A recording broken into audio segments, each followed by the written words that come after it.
Heart first leadership isn't what you say, it's how you show up, how you regulate, how you communicate, and how you execute when it matters most. We are Heidi and Ryan Sawyer, and you are listening to the Heart First Leadership Podcast. Welcome back to another Impact Makers episode. I'm Heidi Sawyer, one of your hosts, interviewing your other host, Ryan Sawyer, my husband. And we've been doing these Impact Maker episodes where we were interviewing people who have had life experiences that have led them to see a hole in the universe, to see a problem that they can uniquely solve, to see a way that they can make an impact and help and be of service in the world. And we've had some really powerful conversations with others about the impact that they're making. And kind of as this was coming about, Ryan had someone reach out to him and let him know that they were reading his book, Choice Point, and that it was really impactful to hear his story and to hear some of the things that he's overcome in his journey. And so we thought, let's do an Impact Makers. And I said, let me interview you, and we'll have a conversation and just kind of share a little bit more about Ryan's story here. So Ryan, welcome. This is weird. Welcome to the podcast. Welcome to your own podcast. So this, I'm going to be completely transparent here for a moment. I'm excited about, kind of coming full circle and coming back to the book a little bit, coming back to the story. But I do feel a ton of resistance right now about passing the mic to you completely. Like, I'm usually the one in control of everything, right? So just like, oh gosh, she knows all the details. So where is she going to take me here today? Like, she's not going to let me stay on the surface. So I'm a little bit scared, a little bit nervous and excited all at the same time. So I'm going to go ahead and just transmute those emotions. This is partly what I'm going to transmute it. I'm going to feel it fully, and then I'm going to turn it into excitement and joy and purpose and meaning. So here we go. I'm ready. Okay. So let's just start by talking a little bit about your book, Choice Point. Okay. Break the cycle of self-sabotage, accelerate your growth, and realize your true potential. Show the book here for anyone watching on YouTube. This is the book. On the back of the book, you say, in each moment, we have a choice to continue to let our past dictate our future, or to choose to write a new story that serves our greatest good.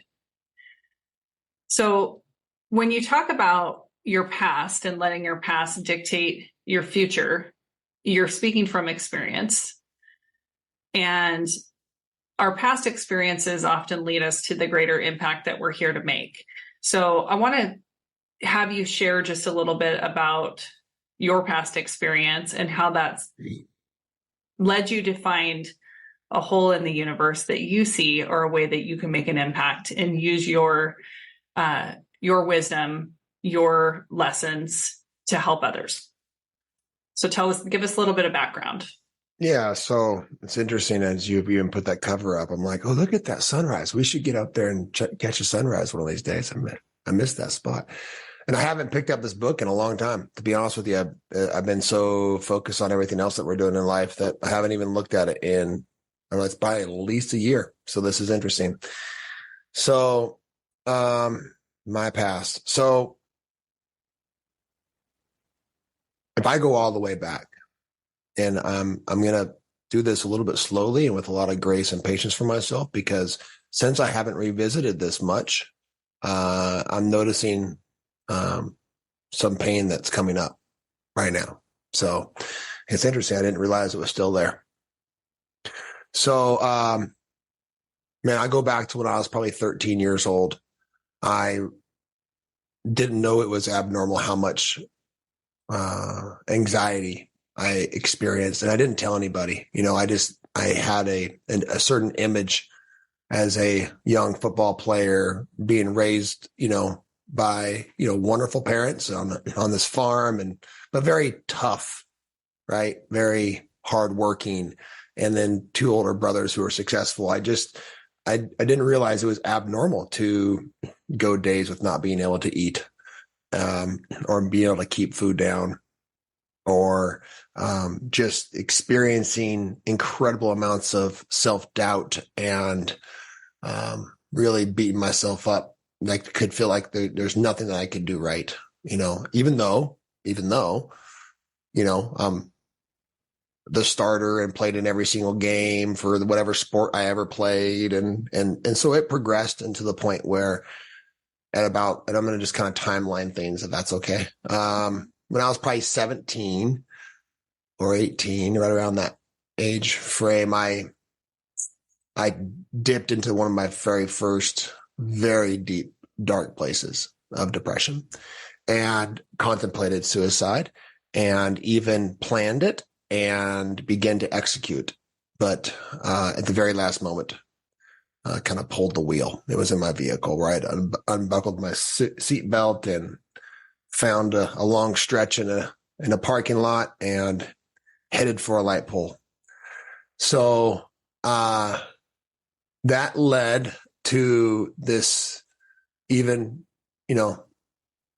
a roller coaster for the next, 15, 20 years or so, right? And highs and lows, multiple times going to the doctor, therapist, asking for help, not really receiving help. People who, even you thought should be able to help you or have some sort of insight or some sort of feedback or how to handle it really didn't have any sort of tools other than, count to 10 was one of, I think, the best tools I received.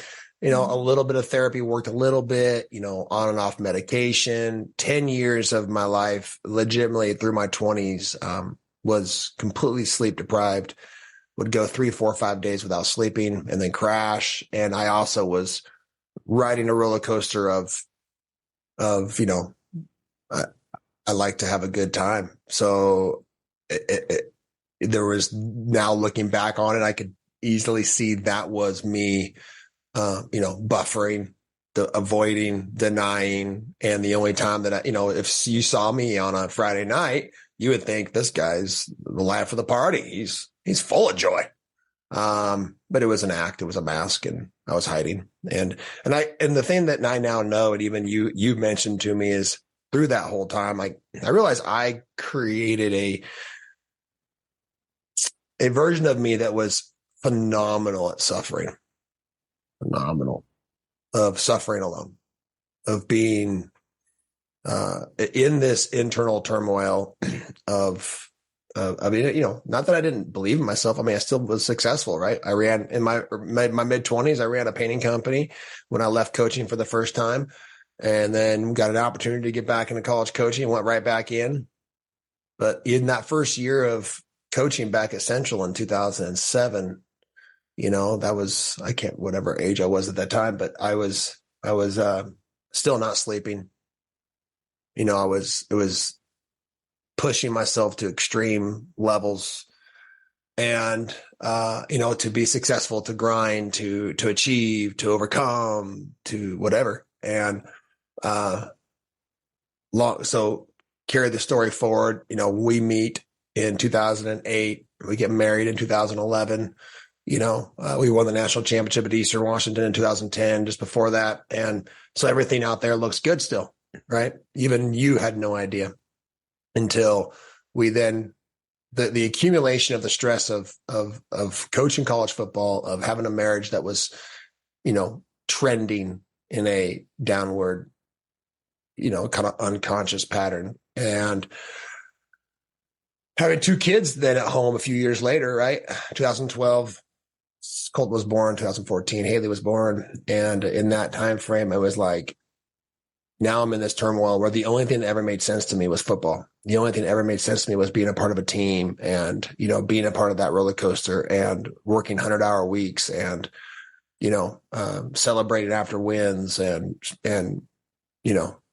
whatever, right? That whole life of always on. And I wasn't on, I was all the way off. And there was nothing in between, because I couldn't handle anything that seemed balanced or that seemed quote unquote normal or boring. I would have told you that's for a boring person or a normal person. That's not me. I'm a this, I'm a that, right? So very identified with the things that I had placed in my life that distracted me from the inner turmoil. So Ryan, was this the point in your story where you wrote this paragraph in the book that under the title "Hiding in the Darkness"? I don't know. Why don't you read it to me? Because it looks like, I haven't picked up this book for a while either, but it's kind of right before everything came to light and I discovered that you were suffering and that you were doing a really good job at hiding it. Yeah. So I'm just going to read this paragraph. This is at the top of page 9. It's dark and lonely. My eyes feel heavy. My shoulders are hunched. I feel like I'm on the verge of tears. I'm not worthy of anything. The world is better off without me. If I wake up tomorrow feeling like this, I'm ending it.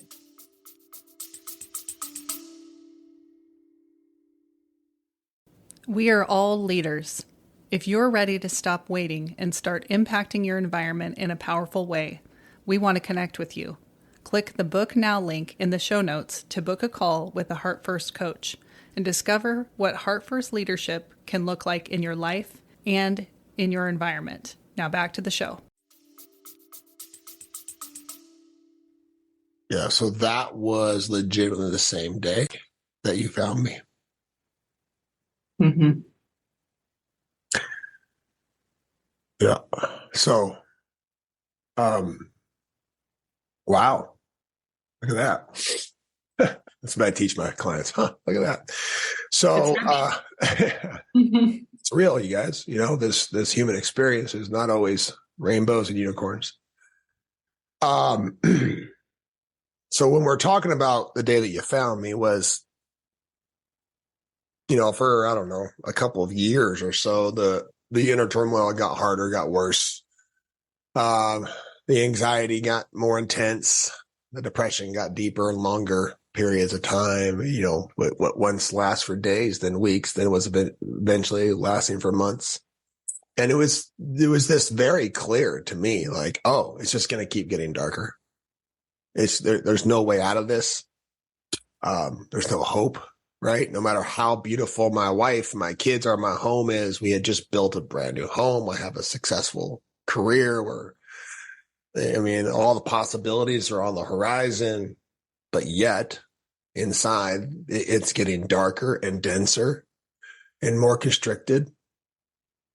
And I'm doing the dishes one evening, and I don't remember exactly what time of year it was, but it doesn't matter.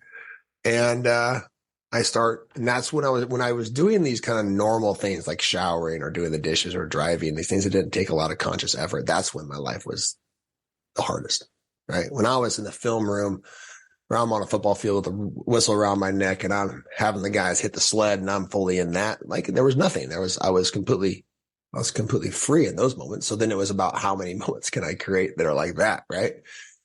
Mm-hmm. But it's not the answer. It's like we can't live that way. And so anyway, I'm doing busy enough, right? Just keep yourself so busy. Like I had a client the other day tell me I'm tired of trying to outwork my problems. And like, that's what it was. I would just work harder. I would train harder. I would whatever harder, anything, just be harder. Right. Which anyway, that's not, it is an answer for some people at some point in time. Like, hey, it's time to get hard. Mm-hmm. And I know there's people out there who live that pattern, that lifestyle of like, oh, I'm struggling. It's time to get hard. Yeah, there's a time and a place to grind and get hard, but it's not sustainable, right? Mm-hmm. It's not sustainable. So it was getting harder to get hard, right? Even though, anyway, so I'm doing the dishes. And here comes a panic attack, and what that felt like, if I would go back and try to re-experience it, is basically completely shutting off any access you have to your throat, right? Like you're being choked, and a tightness, a heaviness, a rock in your chest. And eventually I started to lose my vision. Like it was it. Like, this is it. Like I'm going down, right? And so I legitimately couldn't reach to turn off the water, and I go to the ground. And I crawl across the kitchen to the other room, and I curl up in a ball waiting for it to pass, because these things were coming from time to time. But usually it was in the morning when I was in bed, when I had these massive panic attacks. And so I could lay there curled up in a fetal position and I could hide. Right. So no one would know. And a couple of times it happened, like in my football office, and I could just close and lock the door. Right. I could just let it pass. It would take 5, 10, 15, 20 minutes. It would pass. But this one, it's not passing, and I'm curled up, and I can't move. If I try to move, it just become unbearable. And you walk around the corner because you hear the sink running. I'm assuming, and you're like, "What the hell? What are you doing?" Right? And so at this point, I have to, you know, it's hard to lie about, like, why are you curled up in a ball? Are you sick? Well, no, not necessarily. I don't have a stomach flu or something like that. And so on and on and on. We don't have to go down that whole story, but that was the beginning of us being in the conversation, of leading to the realization that something has to change, Mm-hmm. and about that same time, I was already losing weight because I started to really look at my health and my well-being when you got pregnant with Colton. Right. So in that time frame, I had lost, a bunch of weight. And so that transformation was beginning, but even though we had bought a new house or built a house and I lost a bunch of weight, and then eventually I leave coaching in 2015 and, whatever, like, still the internal domain was still. Yeah. So let's just talk about how all of these external factors are the things, these are so often what we hear from clients is like, I need to get healthy. I need to lose weight. I need to change my job. I need to change my relationship. I need a different home.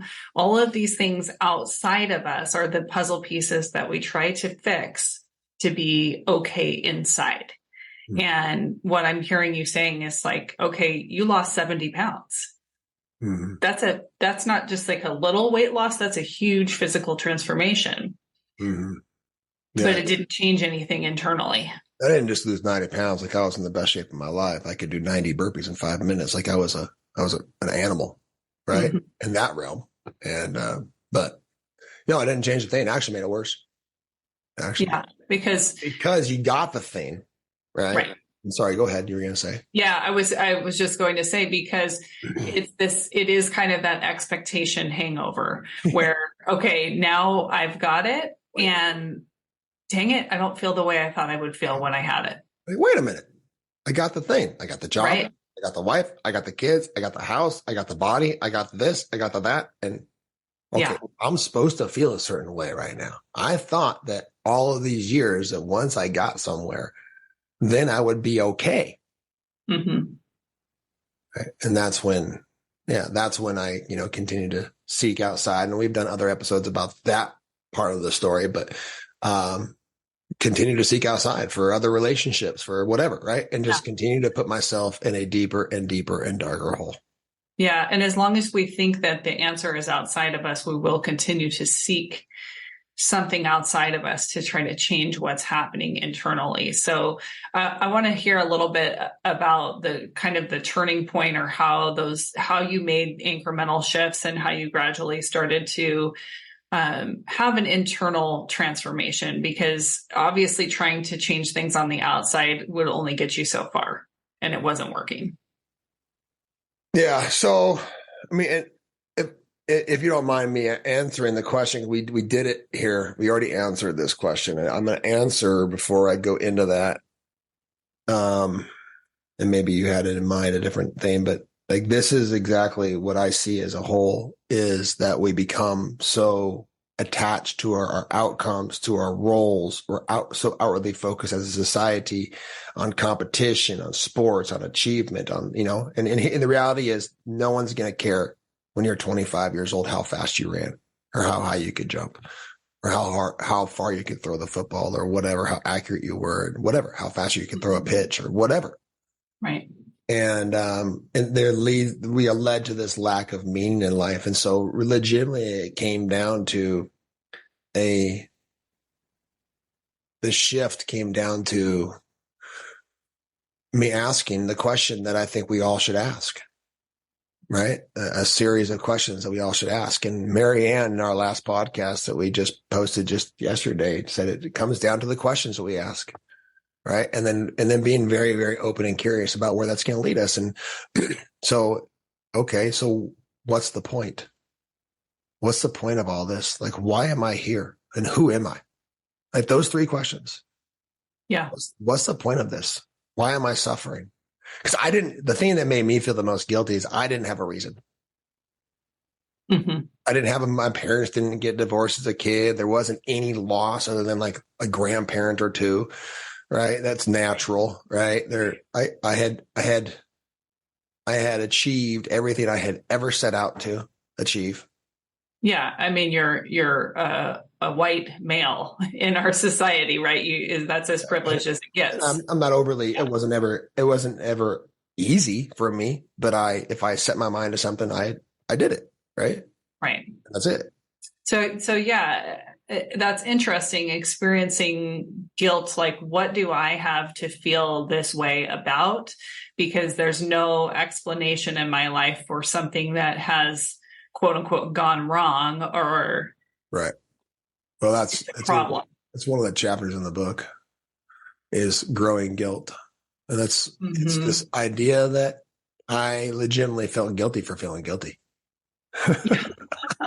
And it just compounded. And so the turning point was that I realized, oh, okay, I don't know. Because, when you're quote unquote successful out there and, whether it's winning football games or whether it's whatever aspect of life, like I kind of figured I had life figured out a little bit. I figured out how to be tough. I knew how to this, I had that, right? And I legitimately came to a place like, okay, I'm going to question everything. Mm-hmm. I'm going to approach life with what now we call a beginner's mind, like where I don't know anything. Mm-hmm. Yeah. And then it was this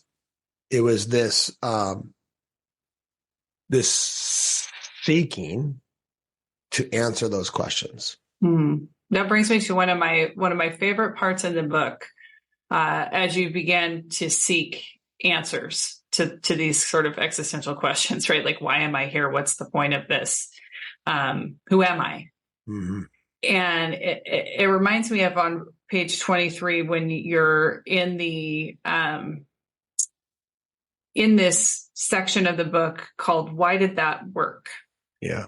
And you said, you're going to take this pain and you're going to transmute it. You're going to transform. There has got to be some sort of positive thing that can come out of all of this. Mm-hmm. And it reminds me of one of my favorite stories about the person. I think you met this person through like a networking group, or you were having coffee with this person. And so can you tell that story? Because I think it's really...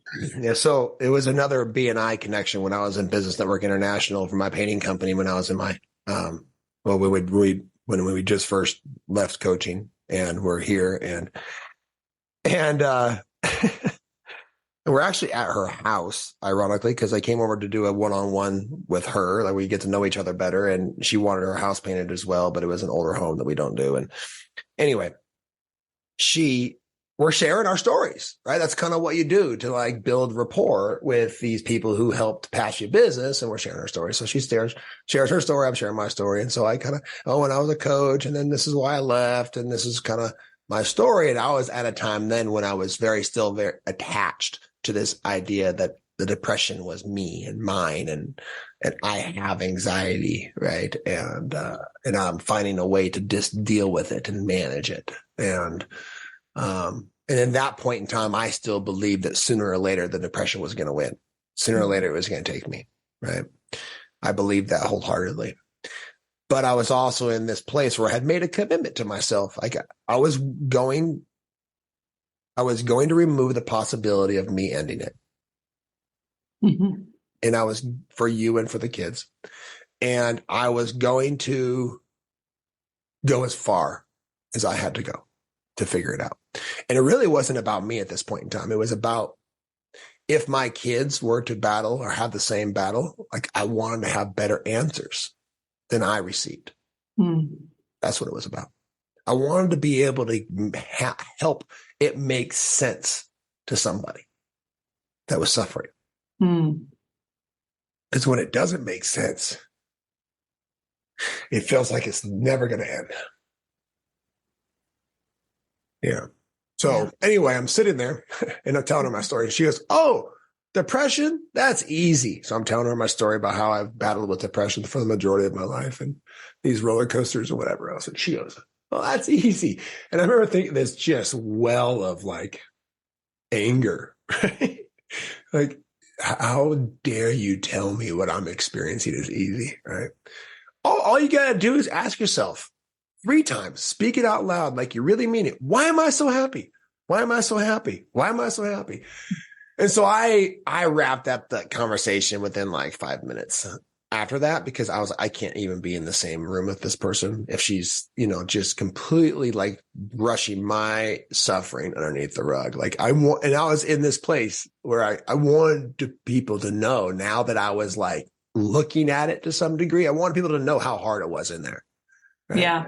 That doesn't matter. Marianne talked about that in the last podcast with her grief. She said, you want people to know how bad you're hurting, but they can never understand unless they experienced it. Mm-hmm. And it made me realize that I wanted that when I heard her say that. And so anyway, I'm driving away and I'm pissed, and I'm like, how dare she? Right. And now from this level of mind, I'm looking back at that. I think it's funny, but anyway, I'm how dare she? And So I'm like, well, Ryan, you committed. You said you'd do whatever it takes and you would try anything and you wouldn't act like you knew. So let's go, Ryan. Let's go. And I'm in my truck and I'm driving away and in my painting clothes, and I can see it like it's yesterday. And I said, all right, why am I so happy? Why am I so happy? Why am I so happy? I say it 3 times, kind of like that, and I'm like, that's not it. I heard this little voice in my head going, that's not it, man. She said, you got to do it. Like with a smile on your face, you got to say it loud, like you mean it. So I did it with a little higher tone, a little higher vibration. Nothing. Right. And I'm like, I don't know. And again, this little voice comes up and goes, that's still not it, man. You're not going all in. You're holding back. Right? You're putting your toe in the water, dude. Jump in. Right. And I'm like, all right. So I just belted out. I think I even lowered my window down and just yelled it and smiled and just absolutely. And I noticed this moment, what we now call a glimpse of goodness, this moment of relief. And it lasted for seconds, but for seconds, a few seconds, there was space. Yeah. There was a sense of freedom. There was a moment where I wasn't in inner turmoil. Mm-hmm.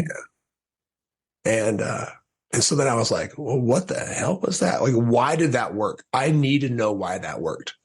Because if that worked beyond just toxic positivity, and I didn't even know that term back then, but I just needed to know why that worked. Because if I understood why, if I had the knowledge, which is a major component to transformation, once you know what you're doing, then the technique becomes much more powerful of how to do it.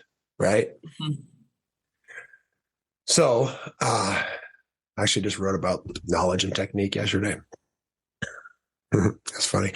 Anyway, so I was like, who out there would be able to teach me why that worked?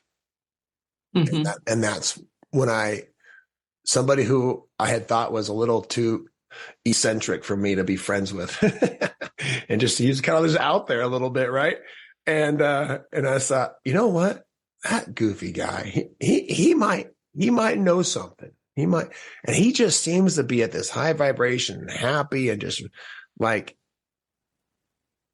for no reason necessarily. Mm-hmm. Right. And so I reached out to him. I said, hey man, this is Ken Close. If you're listening, Ken, hello, buddy. I said, there's something that that I think that I need to know in this journey of mine. Would you mind having coffee with me? And that turned into obviously a friendship for years, but then it turned into something we met every single week. He formed a mastermind, which I joined, and we, down the rabbit hole we went. I mean, we started studying neuroscience and Dr. Joe Dispenza and epigenetics. And that led me to the next, to Michael Singer, the idea of surrender. I mean, and I just, every single time I learned something, and this is the collective mentors chapter of the book, right? It felt like it just led me to the next and led me to the next and led me to the next. And I got every single answer that I was ever looking for. Right. And I'm continuously still going deeper and deeper every single day. And I'm never going to stop, because this kind of leads into my other question of, you see this hole that people are looking externally to try to fix what's going on inside. Right. Yeah. And so it's the next 2 questions that I have is, tell me more. Tell everyone else. I mean, obviously, I know more about what you're doing, but tell me more about what you're doing to fill it. But also tell me, and you're starting to do this naturally, who did you need to become, and what kinds of practices and mindset did you have to go from where you were there? And you talked about mentorship a little bit, and how that was curiosity was kind of that first step in going, okay, why did that work? Admitted before that by saying, I'm going to do whatever it takes. I'm going to figure this out. Yeah. But then there was still this underlying belief that I'm saying I'm going to figure it out, but I still feel like this is never going to end.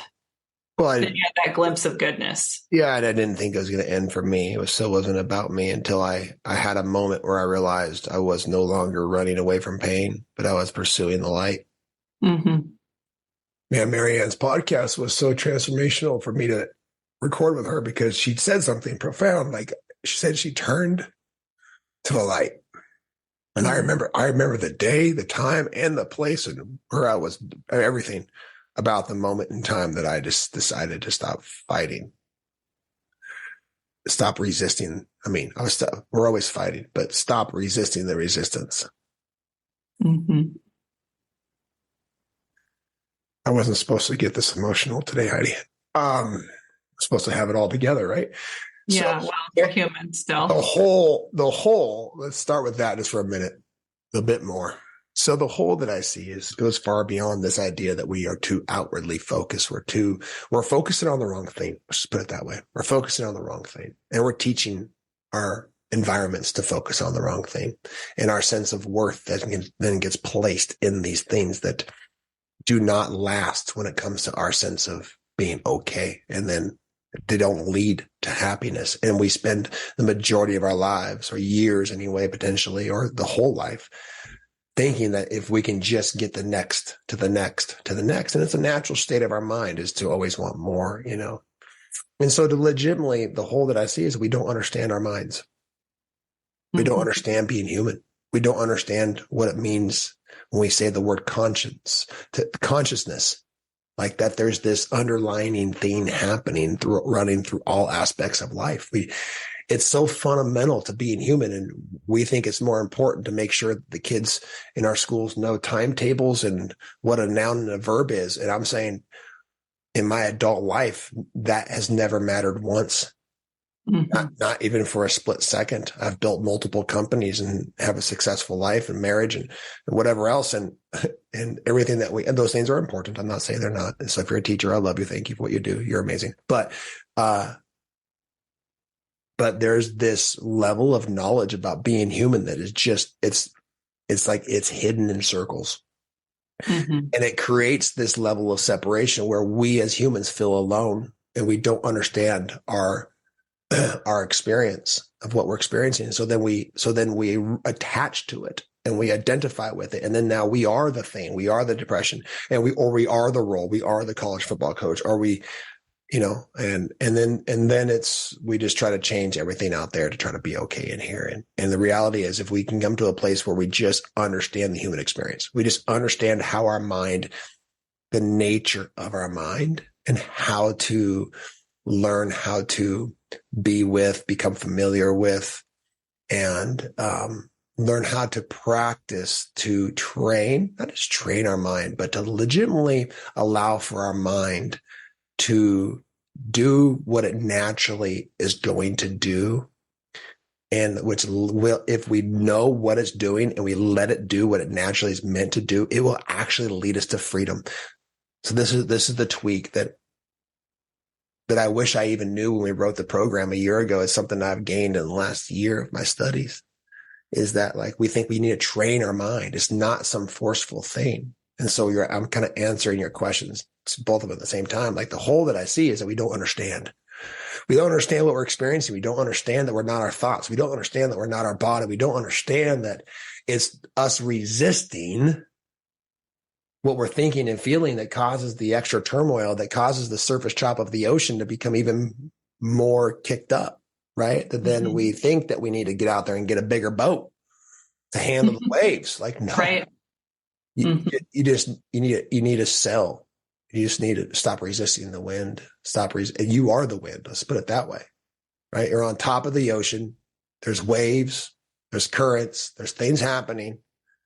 And then when we resist the waves and the currents, we kick up the wind. And what happens when you're on the ocean? If you've ever been on the ocean, I've spent a lot of time on the ocean. Whenever the wind kicks up, it's like, you see whitecaps, and whitecaps turn into bigger waves. And then the next thing you know, your boat's getting capsized or whatever, getting pushed around. You can't control it, right? And that's the experience of being on the surface of the mind.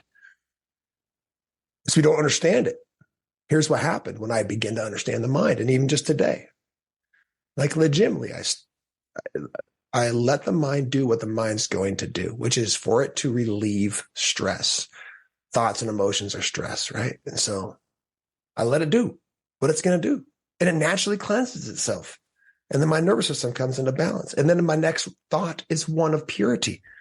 And so therefore my next action is one of right action. And so then the result becomes beautiful. But if we don't have the basic principles and practices and awareness of how to do that, then we stay on the surface and we just think that we need to get a bigger boat to handle the bigger waves. And then the wind blows harder and it's a no-win. It's a no-win scenario. So what we do now, what I am doing is attempting to equip, first of all, myself, right, and my family, and then my teams and my community and anybody who comes our way with the understanding, the knowledge of some very basic principle of what it means to be human, to understand how these basic human needs play into our experience, how the nature of the mind is, to always want more. And so how we can use that for good, how we can actually use the mind to guide it towards more of the absolute, of pure being, of absolute bliss. Like you can learn how to guide your mind towards incredible, beautiful things. Mm-hmm. We call it training the mind, but really it's just getting the hell out of the way. Mm-hmm. What it is, it's letting go, it's surrendering. And so we have created, after, these years of seeking and mentorship and from, 7 different certifications that I ended up, or whatever it is, I don't even know what it is anymore, but yoga to this, to that, to unbeatable mind, to, working with neuroscience specialists, all the different things that we did was to gain a deeper and deeper understanding. We ended up now having a 10-week course that we teach and facilitate. And then we have other stuff that goes beyond that legitimately at the end of the day teaches people 2 different things: to become familiar with, right? When you become familiar with, you stop judging. And it allows for us, you, me, and anybody else as a human being to stop feeling so separate. Like I see the commonality with us more than I see the difference. And I know, no matter, we all have our unique story. We all have our unique experience. We all have a unique, background and ethnicity and everything else. But legitimately, I see more of what brings us together, what makes us the same in common than I see anything else. Mm-hmm. Because I understand the human experience better now today. I'm not saying I understand it perfectly, but I understand it better now today than I did yesterday. Right? And that's my goal. Right. And that's my goal, is to continue to understand the human experience better each day than I did the day before. So I teach people how we here at Integrated Human Performance or Integrated Mindset teach people how to understand it, to let go, to legitimately become familiar with. And when you become familiar with something, you're able to learn how to stop judging it, which allows for you to accept and let go. Yeah. And then the second piece of that is to be learning how to shift towards possibility, right? Because when the mind becomes completely clear and decluttered, because you're no longer resisting its natural tendencies, like then your mind becomes this incredible workshop. But legitimately, you can suggest to it whatever you want. You can suggest to it the experiences you want, what you want to create, what you want to, whatever. And then you can learn how to lean into those types of things where you can create. This is my favorite definition of meditation. You can create an internal domain that's independent of your external circumstances. Mm-hmm. And you've been able to teach these tools to so many people, including, testimonials that we've got from clients that you've worked with that were in that same place. They were in that dark place, and you were able to say, yeah, I've been there, so come along. and let me show you and let me help you understand some of this stuff. Yeah, for a long time, when you were the one who encouraged me to write the book and all these things, and a lot of this process of creating the podcast, all this stuff is I've always, kind of wanted to support people who were in that same place I was in before, but I wasn't ready. Mm-hmm. I wasn't ready, and I'm not a therapist, and I don't want to be. I'm just a guy who has learned how to liberate himself. And then I was curious 3 or 4 years ago if what I have learned and the progression at which I learned it, would it work for somebody else? Right. Mm-hmm.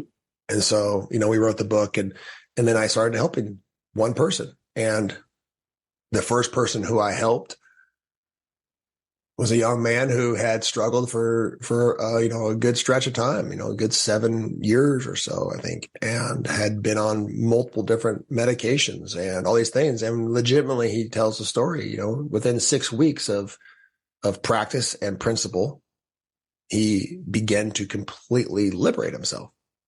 And now he talks about this overflowing sense of peace and well-being that is independent of his external circumstances. He's free. And that's what we all want. We all want to be free. I want to be free. You want to be free. I want other people to realize they can be free from the bondage of the mind. Mm. And that's people ask us all the time, who's the program for? Yes. Who's integrated mindset for? It's literally for everyone. Are you human? Yes. Are you human and do you want something to be different in your life than it is? Suffer from your mind, the thoughts or the emotions in your body. Do those things cause disturbances in your life, in your relationships, or in your business? Mm-hmm. If they do, this will help. Yeah. So tell me a little bit about the larger vision and mission that you have now. Oh boy. Well, it is to do this organically, first of all, to do this from the inside out, right? For number one, for me to continue to commit to my own practice and for me to stay the course, to continuously liberate myself further, knowing that is the catalyst for other people around me to experience more sense of freedom and to be able to learn how to liberate themselves, whether it be my kids, my wife, and beyond. And I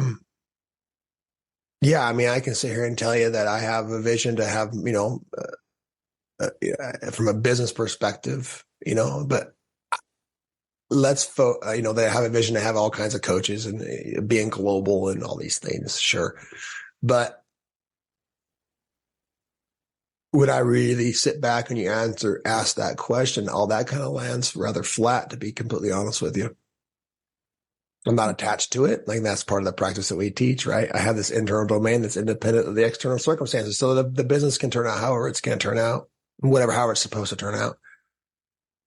But I just want to know that somebody, and it starts with one person. I know multiple people have, a lot of people have, but that I just continue to have that mindset that maybe one more person mm-hmm. that we could teach one more person. I'm not doing anything. We aren't doing anything. We are not even coaches. Mm-hmm. We're just teaching practices and principles so you yourself can lead yourself towards your own liberation, towards your own sense of freedom. And this will then show up in your business, your relationship, your marriage, your life, your parenthood, all the things, right? And so legitimately, my vision is that today, can I help one person feel just a little bit more free? Mm-hmm. Can I help one person teach themselves how to feel more free? Yeah. And that's it. And knowing that will then create a ripple effect where that one person will impact another 100, or some people say one impacts 1,000. Who cares? Whatever. One person impacts 100, one person impacts 1,000. So that's it. The vision is that, okay, then tomorrow I'm going to wake up and I'm going to see if there's who's ready to learn how to liberate themselves, who is either in such a place that They don't know what's next. They don't know where to turn. So they turn towards some random guy who's got a podcast. Right. And that's how even one of my clients said it. He's like, all these years of therapy and these things. And then one day this random guy shows up. Right. You were the random guy, huh?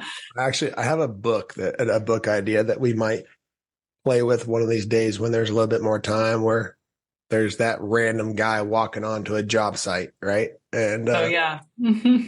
And then he teaches, the conversations lead towards this awareness and this information that then helps to liberate the soul. Yeah.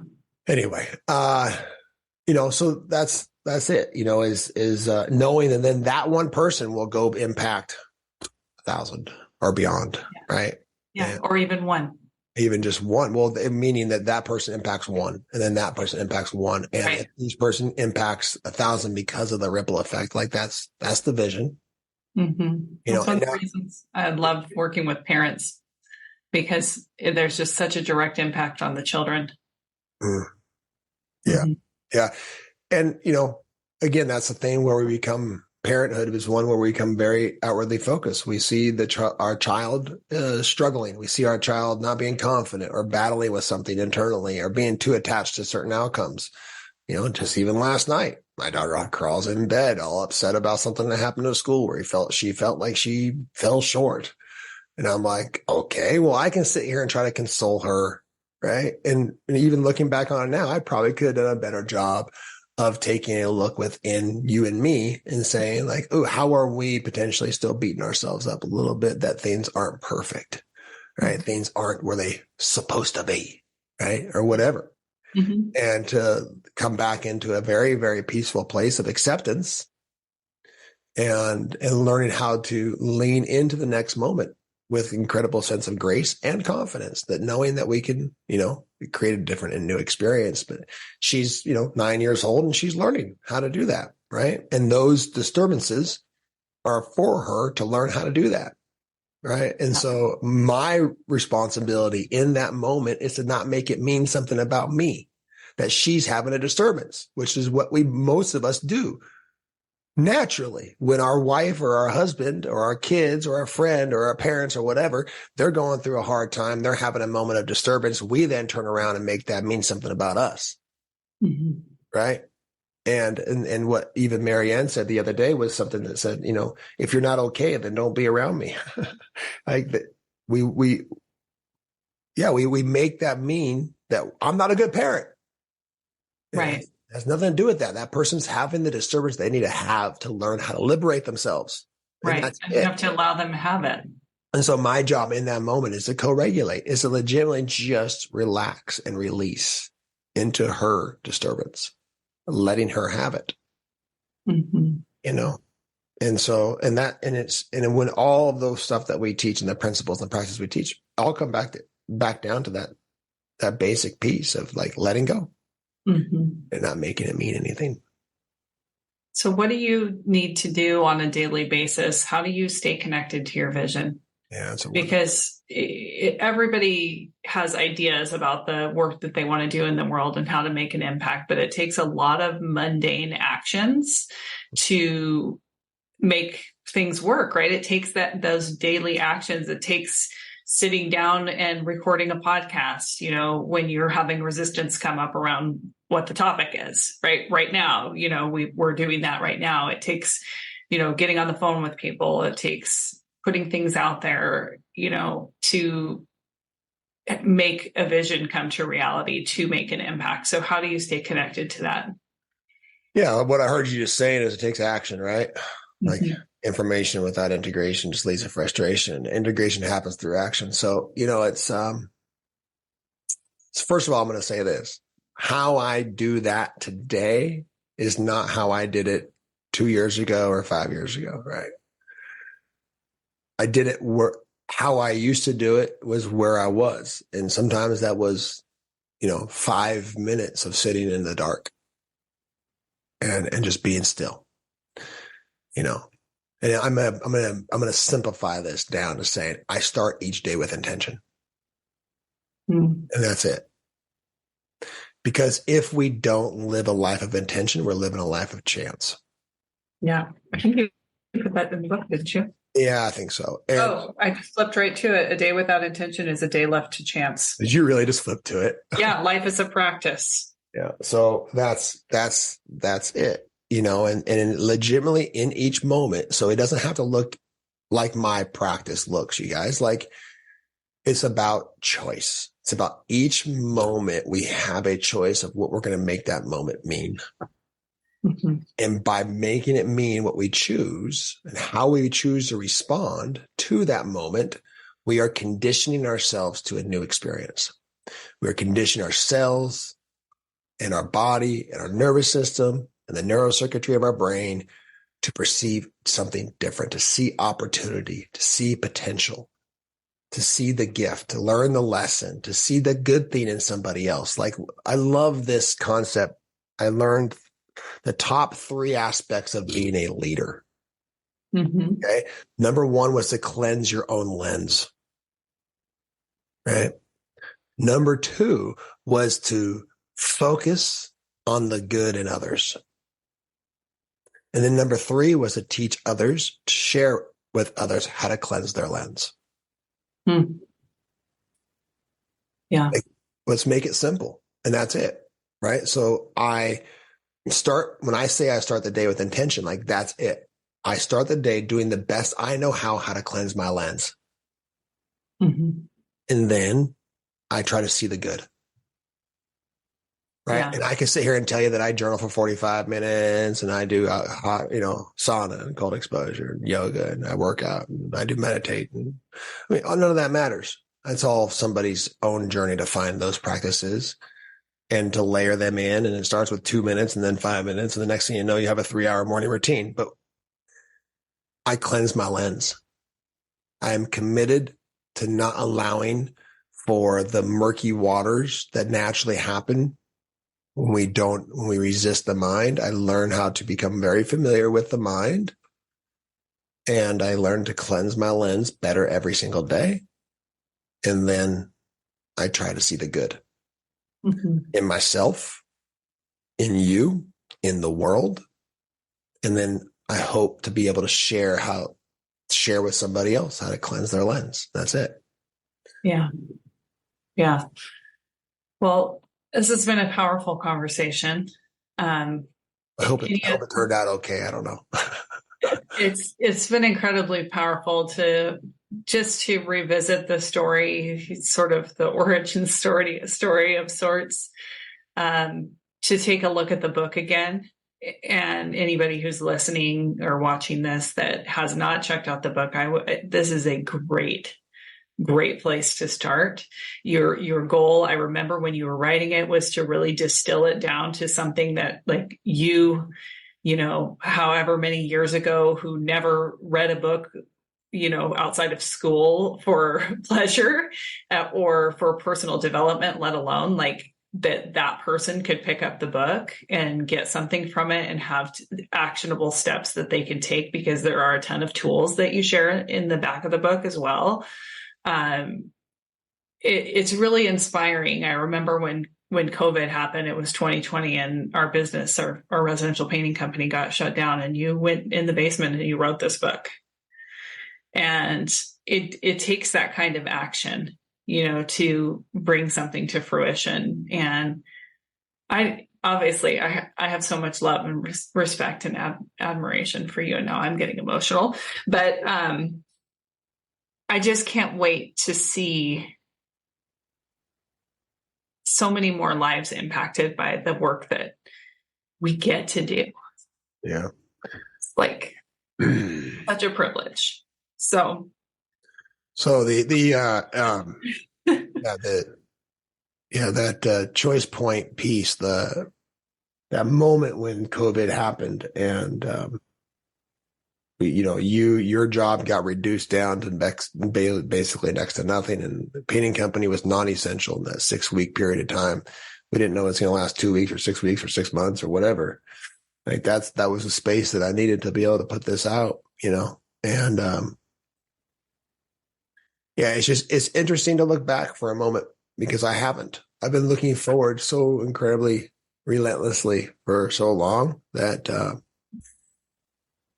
we're going to maybe enjoy the rest of today by looking back a little bit more. So. I'll give you guys also a little fun story behind the cover. So this cover is a picture of the sunrise up at Salty's Flats, where we like to hike a lot. And in 2020, in March of 2020, when everything got shut down, we decided that we needed to do something as a family to continue to keep our spirits bright and to challenge ourselves. And we committed to doing 30 days of sunrise hikes. And this photo is from one of those hikes, which ended up becoming the cover of the book, with Ryan looking out onto the sunrise. And it is such a beautiful reminder that, like, the night is darkest right before the sun rises, and it's just a reminder that whatever we're facing, whatever challenges we're traversing in life, that we always have an opportunity for a choice point. We always have a chance to decide who it is we want to be and the impact that we want to make in the world, and to start taking those little tiny steps in that direction. Just one little incremental shift at a time. Mm-hmm. So thank you, Ryan, for putting this out there. Thank you for being who you are. Yeah. Well, thank you for having this idea to do this podcast. I wasn't too sure about it. I resisted it quite a bit. And, but hopefully it resonates with somebody. And I would look forward to having a conversation with anybody who's just, wanting to experience a little bit of change, or just wanting to have a shift, and wanting to, experience more peace and joy, or just don't know what's next in your life, or feel lost and feel like there's a lack of meaning and all these things. Like it's natural, and it's natural because, I'm just here to tell you, like, I'm here to shine as big as light and scream from the mountaintops, you guys, that there's hope to learn how to let go and to understand how to use the mind for the good, for your greatest good. That's what I said in the back. Yeah. Yeah. And so check out the book, share this podcast with somebody, share it on social media, take a screenshot, share it out with somebody, maybe somebody that's struggling a little bit right now. This may be that glimmer of hope, that glimpse of goodness, that, like, hey, if somebody else like Ryan can do it, then maybe I can do it too. And then just want to say just thank you for listening to the podcast. Thanks for your support. For those of you who leave reviews for the podcast, that means a ton to us. We're doing this because we're passionate about it, and we want to share with more people. We want to make a bigger impact, and we want to see that ripple effect, and you are part of that. So thank you for being here, and we will see you next time. Thanks so much for listening. Your support of the show means the world to us. If you could leave us a rating and review and share this show with someone who you think could find value in it, we would be so grateful. Until next time.